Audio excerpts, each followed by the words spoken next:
எவ்வளவு நிதி கொடுத்தாலும் மும்மொழி கொள்கையை ஏற்க மாட்டோம் என தமிழ்நாடு முதலமைச்சர் மு.க.ஸ்டாலின் மீண்டும் உறுதிபட தெரிவித்துள்ளார். தேசிய கல்விக் கொள்கையை ஏற்றாலே தமிழ்நாட்டுக்கான கல்வி நிதியை விடுவிக்க முடியும் என்று மத்திய கல்வி அமைச்சர் தர்மேந்திர பிரதான் கூறிய நிலையில் இந்த பிரச்சனை தமிழ்நாட்டில் பற்றி எரிகிறது.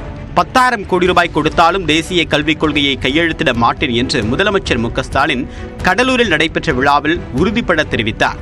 10,000 கோடி ரூபாய் பணம் கிடைக்கும் சொன்னாலும் நாங்கள் கையெழுத்து போட மாட்டோம். அதை மீண்டும் உறுதிப்படுத்தக்கூடிய விதமாக சென்னையில் நேற்று நடைபெற்ற திமுக நிர்வாகி இல்ல திருமண விழாவில் பேசிய முதலமைச்சர் மு.க.ஸ்டாலின் தமிழ்நாட்டில் இருமொழி கொள்கைதான் தொடரும் என்றார். இந்நிலையில் இந்தி திணிப்புக்கு எதிர்ப்பு தெரிவிக்கக்கூடிய வகையில் பொள்ளாச்சி மற்றும் பாளையங்கோட்டை ரயில் நிலையங்களில் உள்ள பெயர் பலகைகளில் இருந்த இந்தி எழுத்துக்களை திமுகவினர் அழித்தனர்.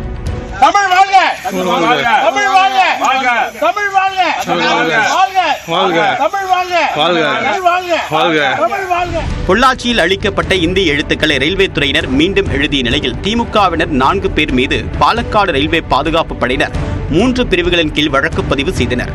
திமுக இப்படி போராட்டம் நடத்திய நிலையில் மும்மொழி கொள்கைக்கு ஆதரவாக பாஜக சார்பில் புதுக்கோட்டையில் சுவரொட்டிகள் ஒட்டப்பட்டிருந்தன. திமுக ஏன் மும்மொழி கொள்கையை எதிர்க்கிறது, இருமொழி கொள்கையை ஏன் ஆதரிக்கிறது உள்ளிட்ட கருத்துக்கள் அதில் இடம்பெற்றிருந்தன.